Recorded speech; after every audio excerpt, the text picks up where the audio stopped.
ఒక అడవిలో ముఫాసా అనే సింహం, అలాగే క్రూరమైన మాయా అనే పేరుగల పెద్ద గ్రద్ద, సంజు అనే పేరుగల కుందేలు, దాని కొడుకు చోటు నివసిస్తూ ఉండేవి. ముఫాసా అడవిలో జంతువుల్ని చాలా ప్రేమగా చూసుకుంటూ ఉండేవాడు. కాని మాయా అడవిలోని అమాయకపు జంతువుల్ని వేటాడి చంపుతూ ఉండేది.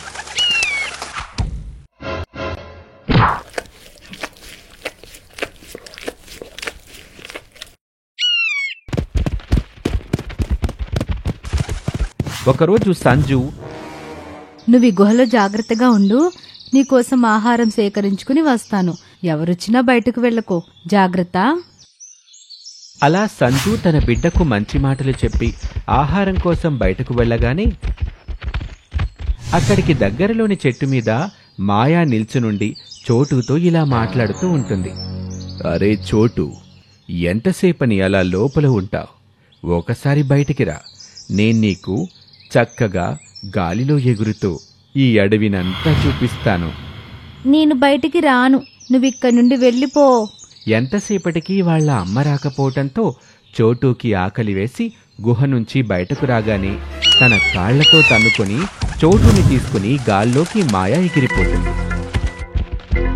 తరువాత కొంతసేపటికి సంజు అక్కడికొచ్చి చూసుకొని చోటు కనిపించకపోవటంతో బయటకొచ్చి వెతకటం ప్రారంభిస్తుంది. కాని ఇంతలో ఆర్య అనే కోతి ఎదురుపడుతుంది. అయ్యో సంజు, చోటును ఆ మాయ తన కాళ్లతో తన్నుకుని గాల్లో ఎగిరిపోయింది. వాడు నీ బిడ్డని చంపేస్తాడు.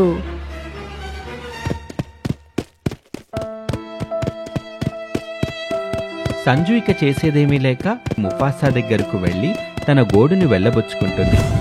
మహారాజా, మీరు ధర్మ ప్రభువులు, ఎలాగైనా నా బిడ్డను తీసుకురండి. మీరేదైనా చెయ్యండి. మాయను చంపి నా బిడ్డను నా దగ్గరికి తీసుకొని రండి. మీకు రుణపడి ఉంటాను. నీకు జరిగిన అన్యాయానికి చింతిస్తున్నాను. నేను మాత్రం ఏం చేయగలను? మాయా గాలిలో ఎగురుతూ వెళ్ళిపోతుంది. అయితే దీనికి ఒక ఉపాయం ఉంది. చచ్చిపడినట్టు ఉండు. నీ దగ్గరకొచ్చి నిన్ను తిందామని చూస్తుంది. వల నీ మీద వేస్తాను. అప్పుడు నేనొచ్చి వాణ్ణి, నీ బిడ్డ ఆచూకిని తెలుసుకునే ప్రయత్నం చేస్తాను.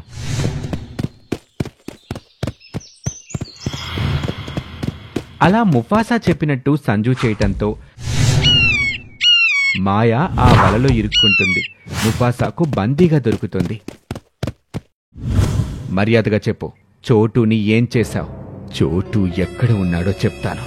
నన్ను విడిచిపెట్టండి. ముందు చోటు ఎక్కడున్నాడో చెప్పు. వాడు నా పొట్టలో ఉన్నాడు. వాణ్ణి నేను ఎప్పుడో తినేస్తాను అని చెప్పగానే ముఫాసా ఒక్కసారిగా మాయాపై పడి చంపేస్తుంది. ఈ కథ ద్వారా మనం తెలుసుకునే నీతి ఏంటంటే, మోసాన్ని తెలివిగా జయించాలి అని. అనేక రూపాలు గల మాయాదుష్ట గ్రద్దసింహం మరియు పెద్ద రెక్కల సింహం తల్లి ప్రతీకారం.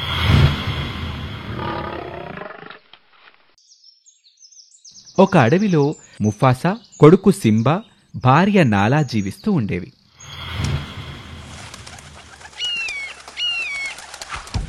ఒకరోజు అనేక రూపాలు గల మాయాదుష్ట గ్రద్దసింహం ఒక జింకగా మారి ముఫాసా దంపతులకు కనిపిస్తాడు. ముఫాసా, ఆ జింకను తినాలనిపిస్తుంది. నీ వెళ్ళి ఆ జింకను తీసుకునిరా. సరే, నేను నీ కోరికని తీరుస్తాను. కాని మీరిక్కడ జాగ్రత్తగా ఉండండి.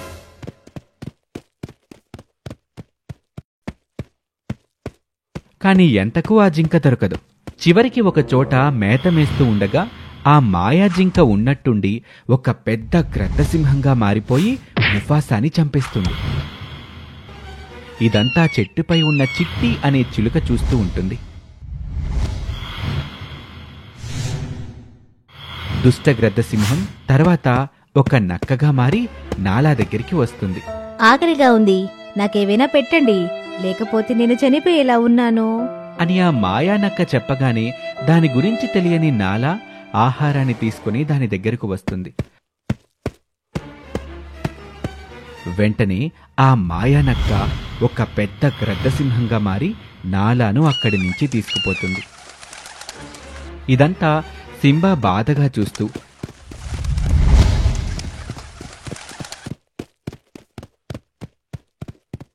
దాని వెనకాలే పరిగెడుతూ పరిగెడుతూ అలసిపోయి ఒక చోట పడిపోతుంది. ఇంతలో అధీరా అటు వెళ్తూ తన స్నేహితుడి బిడ్డ అయిన సింబాను చూసి, సింబా పైకిలే, ఏం జరిగింది? అదీరా, నా తల్లిని ఆ దుష్టగ్రద్ద సింహం ఎత్తుకుపోయింది. మరి మీ నాన్న ముఫాసా ఏమయ్యాడో? మా నాన్న జింకను వేటాడుతూ అడవి లోపలికి వెళ్ళిపోయాడు. సింబా, మీ నాన్న ఇక లేడు. ఎవరైతే మీ అమ్మని నీకు దూరం చేశాడో ఆ దుష్టగ్రద్ద సింహం నీ తండ్రిని పొట్టన పెట్టుకున్నాడు. ఇక నీకు మిగిలింది నీ తల్లి మాత్రమే. ఆమె కూడా ప్రాణాలతో ఉందో లేదో తెలియట్లేదు. ఎలా అయినా నీ తల్లిని రక్షించుకో. ఇదంతా ఆ దుష్టగ్రద్ద సింహం ఎందుకు చేస్తుంది? నా తల్లిదండ్రులు ఏం పాపం చేశారు? నేను చెప్తాను. వాడు కూడా నాలాగే నీ తండ్రికి స్నేహితుడు. వాడు మీ అమ్మని మోహించాడు. అది తెలిసి ముఫాసా వాడిని ఈ అడవి నుంచి కొట్టి తరిమేశాడు.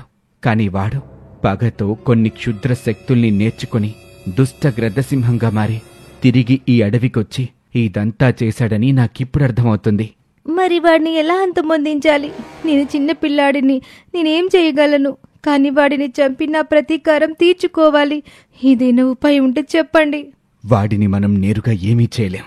నాతోరా, నేనొక చోటికి తీసుకువెళ్తాను. అలా అధీరా సింబాని తీసుకుని వేరే లోకానికి తీసుకుపోతాడు. అక్కడ సింబాకు అధీరా సకల శక్తులను ఇస్తాడు. దాంతో సింబా ఒక పెద్ద రెక్కల సింహంగా మారిపోతాడు. సింబా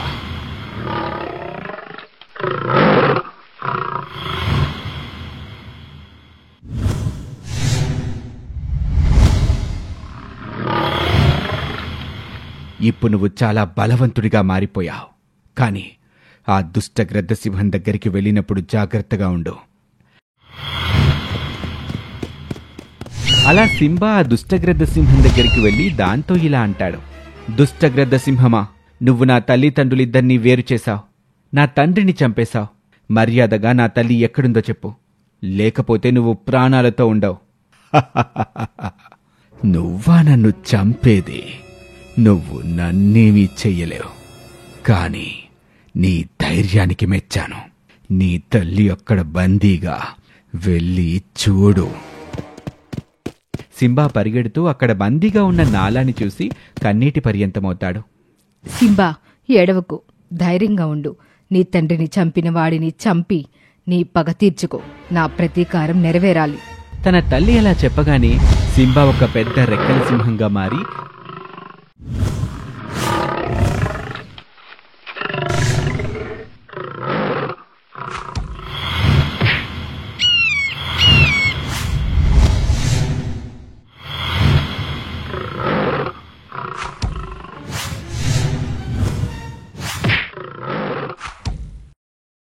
కాలాను అంతమొందిస్తాడు.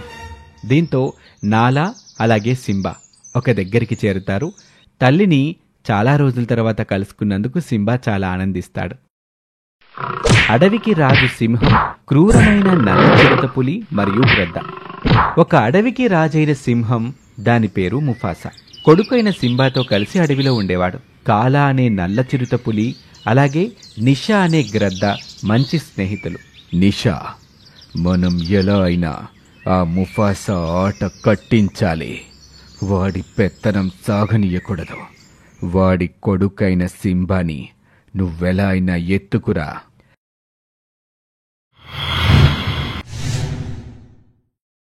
నిషా సింబాని తీసుకొని వచ్చి ఒక చోట ఉంచుతుంది. ఇదంతా చోటు అనే ఒక కోతి చూస్తూ ఉంటుంది. ఏమైంది? నా కొడుకు కనిపించటం లేదు. నీ కొడుకుని ఆ నిషా ఎత్తుకుపోయింది. అప్పుడక్కడికి కాలా వచ్చి ముఫాసాతో ఇలా అంటుంది. నీ కొడుకుని మేమే ఎత్తుకుపోయాం. నువ్వు మేము చెప్పినట్టు వినాలి. సరే, నా కొడుకునేమి చేయకు, నువ్వు చెప్పినట్టే చేస్తాను. అయితే నువ్వు రోజు మాకు ఆహారం తీసుకురావాలి. అలా ముఫాసా రోజు కాలాకి నిషాకి ఆహారం తీసుకొస్తూ ఉంటుంది. కానీ వారిద్దరికీ ముఫాసా మీద జాలి కనికరం లేకుండా ఉంటుంది. ముఫాసాని ఎలా అయినా చంపాలని వాళ్ళిద్దరూ ముఫాసాని ఒక జలపాతం దగ్గరికి తీసుకొచ్చి అందులోకి తోసేస్తారు. సింబా వారు బంధించిన చోటు నుంచి తప్పించుకొని అక్కడి నుంచి మరొక అడవిలోకి పారిపోతుంది. ఇది తెలుసుకున్న కాలా వెంటనే, మీరు ఎలాగైనా అడవంతా గాలించి ఆ సింబాను నా దగ్గరకు తీసుకురండి. అలా సింబా మరొక అడవిలో తిరుగుతూ ఉండగా ఒక చెట్టు దేవత దగ్గరికి వెళ్తాడు. అప్పుడు ఆ చెట్టు దేవత సింబాతో ఇలా అంటుంది. సింబా, నీకు జరిగిన అన్యాయం వేరెవరికి జరగకూడదు. నీకు ఒక వరం ఇస్తాను. ఎవరైనా నీకు హాని తలపెడితే నువ్వు చాలా పెద్ద సింబాగా మారిపోతావు. అప్పుడు నీకు విపరీతమైన బలం వస్తుంది.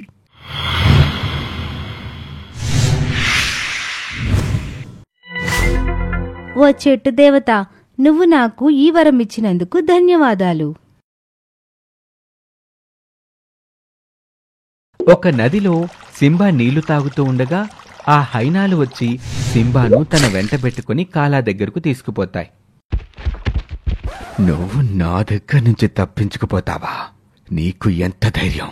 మీ నాన్నని చంపాను, ఇక నిన్ను కూడా చంపేస్తే ఈ రాజ్యం నా వశమవుతుంది. రాజ్యకాంక్షతో అన్యాయంగా మా నాన్నని పొట్టన పెట్టుకున్నావు.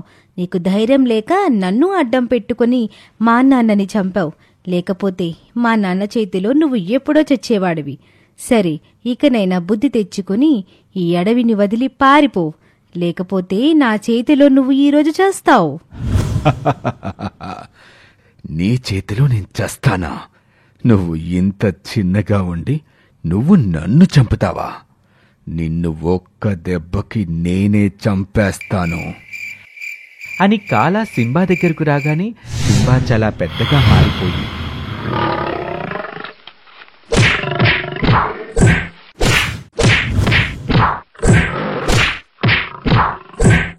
కాలాను, నిషాను, అక్కడున్న హైనాలను చంపేస్తుంది. కాని ఇంతలోనే అక్కడికి ముఫాసా వస్తుంది. సింబా చిన్నగా మారిపోయి ఇలా అంటాడు. నాన్న, ఇది కళ నిజమా? నువ్వు చనిపోయావేమో అనుకున్నా. నువ్వు తిరిగి ఎలా వచ్చావు? నన్ను ఈ దుష్టులు ఆ జలపాతంలోకి వెనక నుంచి తోసేయటంతో అందులో పడిపోయాను. కాని అదృష్టవశాత్తు నాకేమీ కాలేదు. నేను చనిపోయాను అనుకున్నారు. ఈ కథ ద్వారా మనం తెలుసుకున్న నీతేంటంటే, దిక్కులేని వాళ్లకి దేవుడే దిక్కు. అడవిలో కొత్తగా ఒక డేగ వచ్చింది. అది రాగానే అడవిలో బీభత్సం సృష్టిస్తుంది. అది చిన్న చిన్న జంతువుల్ని చాలా క్రూరంగా వేటాడేది. ఒకరోజు అది వేట కోసం ఆకాశంలో అటు ఇటూ తిరుగుతూ ఉండగా దాని క్రూర దృష్టి ఒక కుందేలుపై పడింది. కుందేలు తన కలుగు వద్ద అటు ఇటూ గెంతుతూ ఉంది. కుందేలు డేగను చూసి వెంటనే తన కలుగు లోపలికి వెళ్ళిపోతుంది. ఆ డేగ ఇక్కడే ఎగురుతూ ఉంది.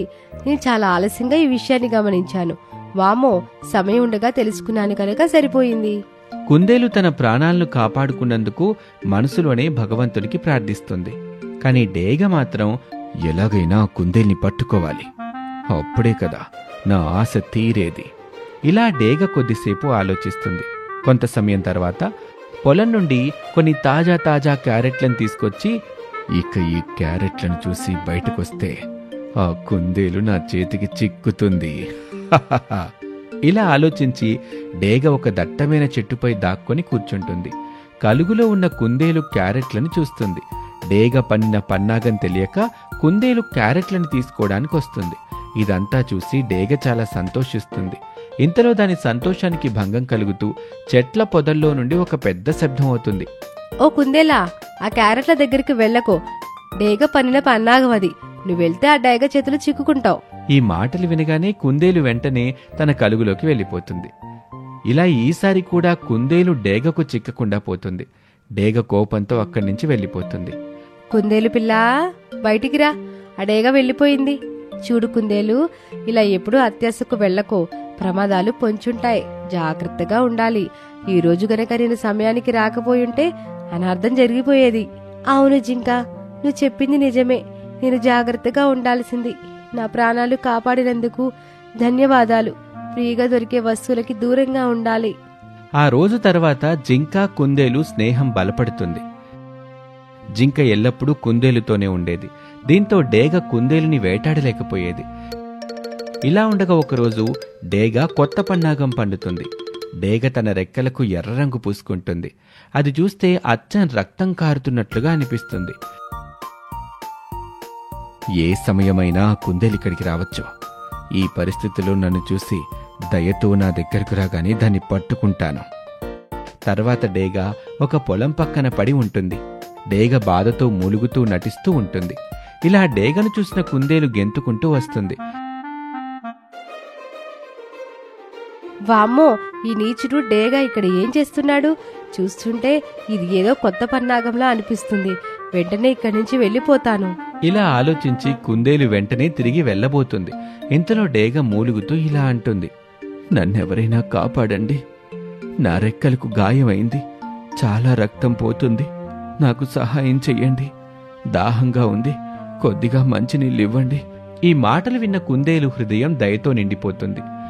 డేగా కంగారు పడకో, నేను నీకు సహాయం చేస్తాను. డేగ తన మనసులో చాలా సంతోషిస్తూ ఉంటుంది.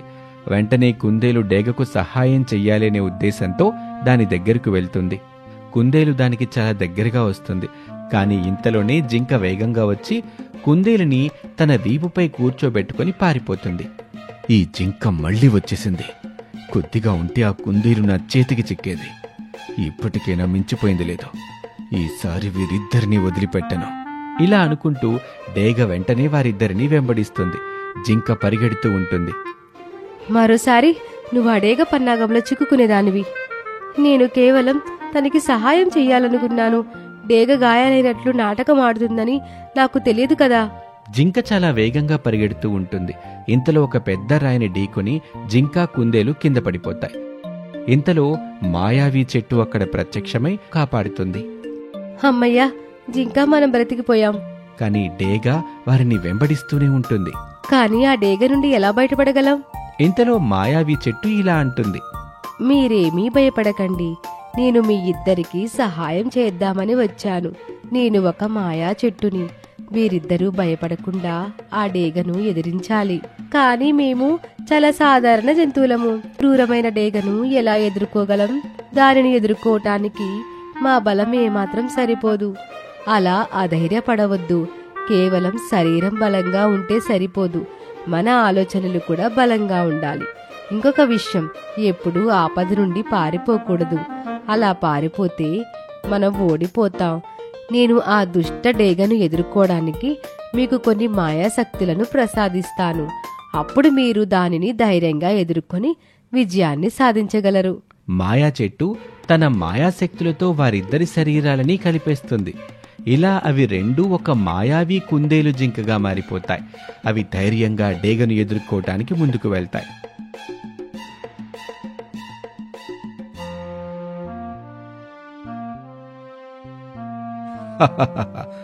ఇదేమి వింత రూపం?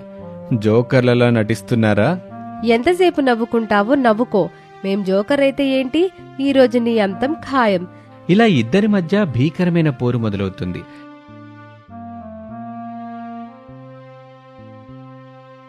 డేగ ఎగురుతూ వారిపై దాడి చేస్తూ ఉంటుంది.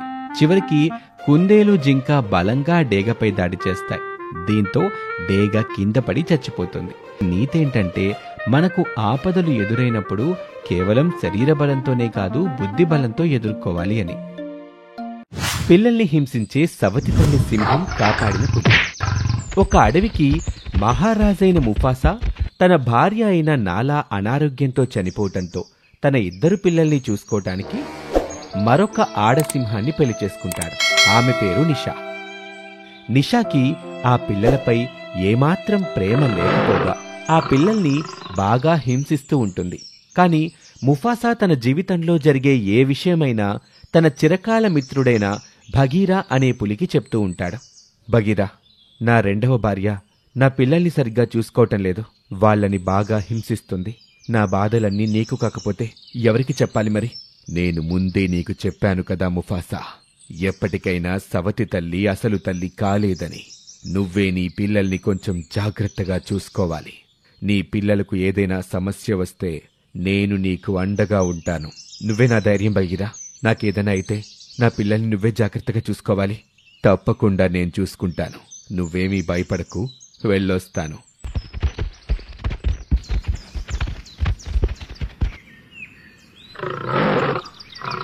ఏంటి నిషా, పిల్లల్ని జాగ్రత్తగా చూసుకుంటావని నిన్ను పెళ్లి చేసుకుంటే వారిని నువ్వే హింసిస్తే ఎలా? నువ్విలా చేస్తుంటే నాకు చాలా బాధగా ఉంది. నేను సౌతి తల్లినని మీరలా అంటే ఎలా?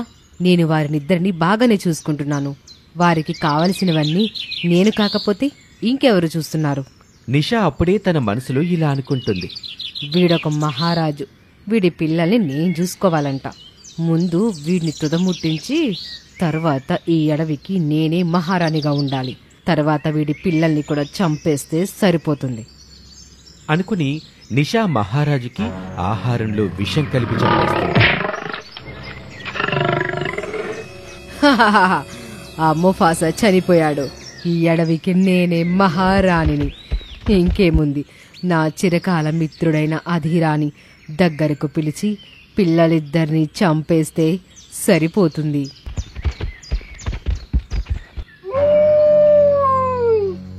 ఏంటి మిత్రమా ఇలా వచ్చావు? మీ మహారాజు చనిపోయాడంటగా. ఈ అడవికి ఇక నువ్వే మహారాణివని తెలిసింది. అవును మిత్రమా, కాని నువ్వు నాకొక సహాయం చేయాలి. ఏంటది చెప్పండి మహారాణి గారు. నా పిల్లలిద్దరినీ కాదు ముఫాసా పిల్లలిద్దరినీ నేను బయటికి ఆడుకోవడానికి పంపిస్తాను. నువ్వు వాళ్ళని చంపేయాలి. వాళ్ళు బ్రతికి ఉంటే నా మహారాణి పదవికే ప్రమాదం. ఏంటి, నీ పిల్లల్ని చంపేయాలా? నాతో వెటకారమాడుతున్నావా? నేను నీకు నిజమే చెప్తున్నా. స్నేహితుడవని నిన్ను అడుగుతున్నా. ఈ పని చేస్తావా చెయ్యవా? నువ్వంత సూటిగా చెప్తే నేనెందుకు చెయ్యను? నాక్కూడా ఎప్పటినుంచో లేత సింహం పిల్లల మాంసాన్ని తినాలనే కోరికగా ఉంది. ఈ కోరిక ఈ రోజున నెరవేరబోతుంది. సరే, నువ్వు ఇంటికి వెళ్లి పిల్లల్ని ఆడుకోవటానికి అడవికి పంపించు. వాటిని నేను చంపి తినేస్తాను. నిషా తన పిల్లలిద్దరినీ ఆడుకోవటానికి అడవికి పంపిస్తుంది. అప్పుడు అధీరా అక్కడికొచ్చి వాటిని పట్టుకుని తన గుహ వద్దకు తీసుకుని వెళ్తూ ఉండగా భగీరా ఎదురుపడుతుంది. ఎవట్రా నువ్వు? మా స్నేహితుడి పిల్లల్ని ఎక్కడికి తీసుకుపోతున్నావు? మర్యాదగా వాళ్ళిద్దరినీ నాకు అప్పగించి పారిపో, లేదా నిన్ను చంపేస్తాను. అధీరాకి భగీరాకి మధ్య ఫైట్ జరుగుతుంది. చివరికి చావు బ్రతుకుల మధ్య ఉన్న అధీరా ఇలా అంటాడు. నన్ను చంపొద్దు. జరిగిందంతా నీకు చెప్తాను. నేను నిషా మహారాణికి స్నేహితుణ్ణి. ఆమె తన పిల్లలిద్దరినీ చంపమని చెప్తేనే నేను ఇలా ఈ పిల్లల్ని తీసుకువెళ్తున్నాను. ఇందులో నా తప్పేమీ లేదు. మహారాజుని కూడా నిషానే ఆహారంలో విషం కలిపి చంపేసింది. ఇప్పుడు తను ఈ రాజ్యానికి మహారాణి. నన్ను దయచేసి క్షమించి విడిచిపెట్టు. నేను మళ్ళీ ఎప్పుడు ఈ అడవిలోకి తిరిగి రాను. ఎంత పని జరిగింది? నిషా ఇంత క్రూరంగా ఎలా నా ప్రాణమిత్రుడైన ముఫాసాని చంపేసింది? నా మిత్రుణ్ణి చంపిన నిషాని నేను ప్రాణాలతో బ్రతకనివ్వను. నువ్వు ఈ అడవి వదిలి పారిపో. మళ్ళీ ఎప్పుడైనా కనిపించావో నీ ప్రాణాలు గాలిలో కలిసిపోవటం ఖాయం. అలా అధీరా అక్కడి నుంచి పారిపోతుంది. వెంటనే భగీరా ఆ పిల్లలిద్దరినీ తీసుకుని ఒక మంచి ప్రదేశంలో వారిని ఉంచి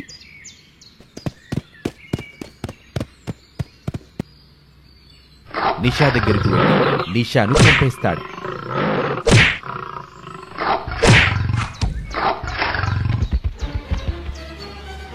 ఇక ఆ అడవికి యువరాజుగా ముఫాసా కొడుకును నిలబెట్టి అన్నీ తానే దగ్గరుండి చూసుకుంటూ ఉంటాడు భగీరా.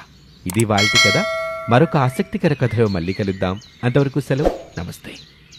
ఒక అందమైన అడవి. ఆ అడవిలో గరుడ వేట కోసం తిరుగుతూ ఉంటాడు. కాని అడవికి రాజైన ముఫాసా ఉండగా గరుడకు వేటాడడానికి ఎముకలు తప్ప ఇంకేమీ మిగిలేవి కాదు. దాంతో గరుడ చాలా ఇబ్బంది పడుతూ ఉండేవాడు. ఈ ముఫాసా ఉన్నంత కాలం నేను ఇలాగే ఆకలి దప్పికలతో చావాల్సిందేనా? లేదు లేదు, నేను ఏదో ఒకటి ఆలోచించాలి. ఇలా ఆలోచించి గరుడ ముఫాసా గుహ వైపుకు వెళ్తాడు. గుహ దగ్గర ముఫాసా అతని కొడుకు సింబాతో ఇలా అంటూ ఉంటాడు. బాబు, నేను వేటకు వెళ్తున్నాను. నువ్వు ఎట్టి పరిస్థితుల్లోనూ గుహ నుండి బయటకు రావద్దు. అడవిలో బోలెడన్ని క్రూర జంతువులున్నాయి. సరేనన్నా? ఇదంతా అక్కడే దాగి ఉన్న గరుడ వింటాడు.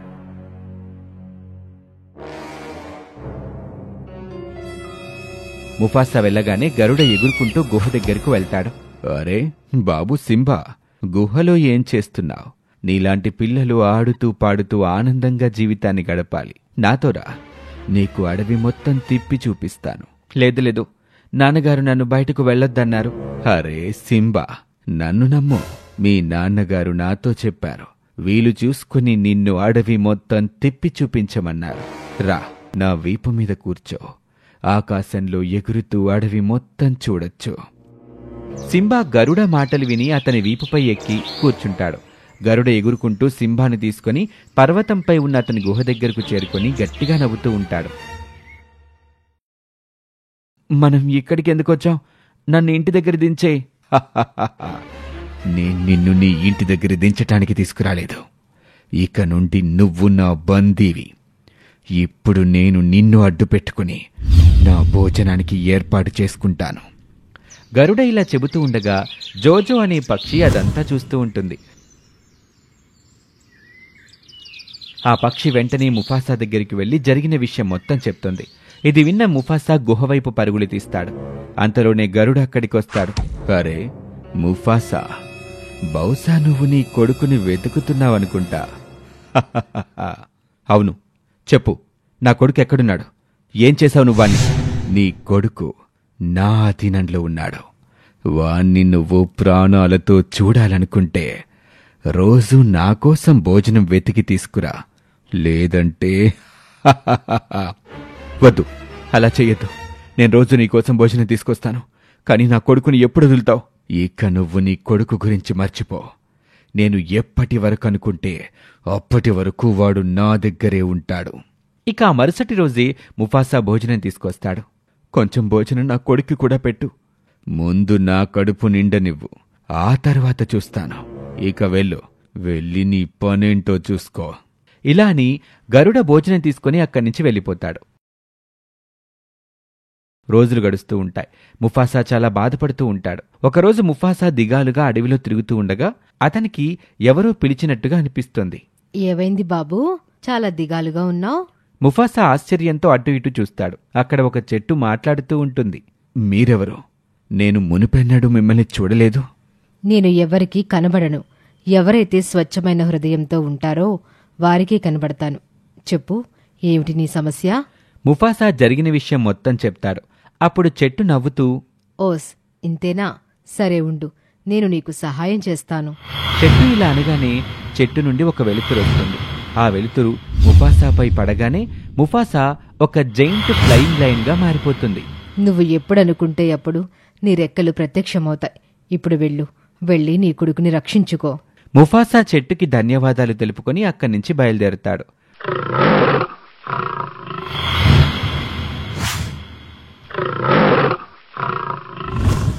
మరుసటి రోజు గరుడ మళ్లీ వస్తాడు. కాని అతనికి భోజనం దొరకదు. అతనికి బాగా కోపం వస్తుంది.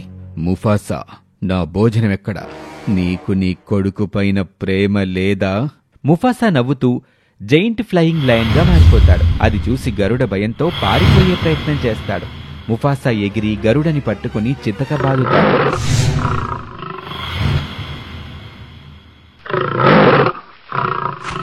ఇప్పుడు చెప్పు, సింబా ఎక్కడున్నాడు?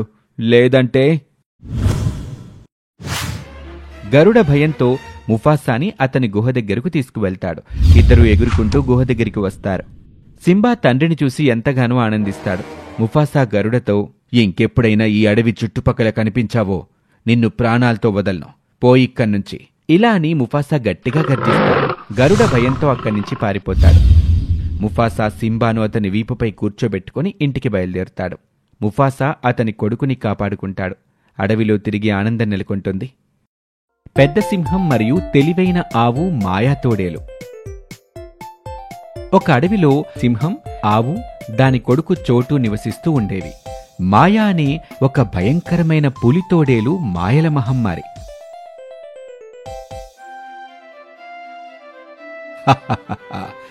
ఈ ఆవు పిల్ల ఎంత చక్కగా ఉందో. దీని లేత మాంసం తింటే ఎంతో రుచిగా ఉంటుంది అని అనుకొని ఆ మాయ కూడా తన మాయల మంత్రంతో ఒక చిన్న ఆవు పిల్లగా మారిపోతుంది.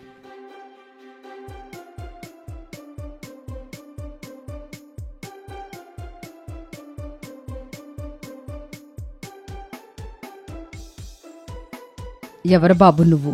ఇలా ఎందుకొచ్చావు? నీ తల్లిదండ్రులు ఎక్కడా? నిన్నెప్పుడు నేను ఇంతకుముందు చూడలేదు. నేను ఈ పక్కనే అడవిలో ఉంటాను. నేను తప్పిపోయి ఇలా వచ్చాను. చీకటి పడుతుంది. నాకు కొంచెం ఆశ్రయం ఇవ్వరా? నువ్వు మాతో పాటుండు.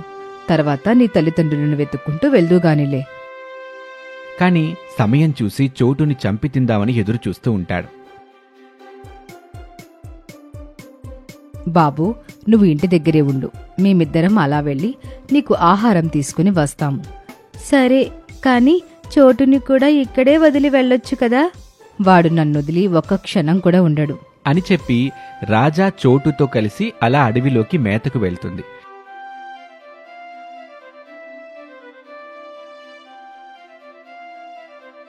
అక్కడ ముఫాసా కనిపించటంతో వాళ్ళు భయపడిపోతారు. నీ కొడుకుని తినేస్తాను. నా దగ్గర ఒక ఆవు పిల్లవాడొచ్చాడు. అది వాడి తల్లిదండ్రుల నుంచి తప్పిపోయి నా దగ్గరకొచ్చాడు. వాడిప్పుడు నా దగ్గరే ఉన్నాడు. సరే, వాడి దగ్గరికే వెళ్దాం పదండి. మాయ ఉన్న ప్రదేశానికొచ్చి ముఫాసా ఒక్కసారిగా ఆవు రూపంలో ఉన్న మాయాపై దాడి చేసి దాన్ని చంపేస్తుంది.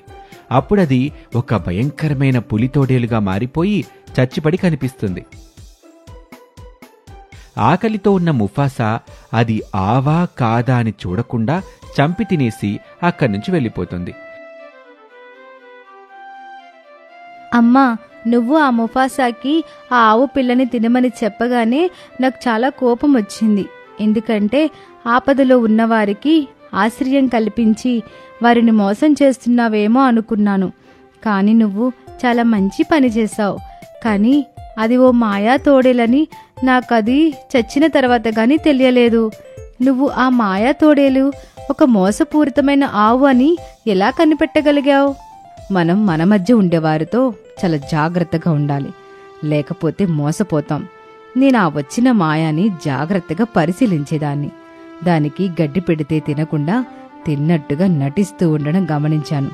కాని దాని నిజస్వరూపం బయటపడింది. ఈ విధంగా రాజా చోటూని మాయ బారి నుంచి కాపాడగలిగింది. ఈ కథ ద్వారా మనం తెలుసుకున్న నీతేంటంటే ఎదుటి వాళ్ళ మోసాన్ని తెలివిగా తిప్పికొట్టాలి అని.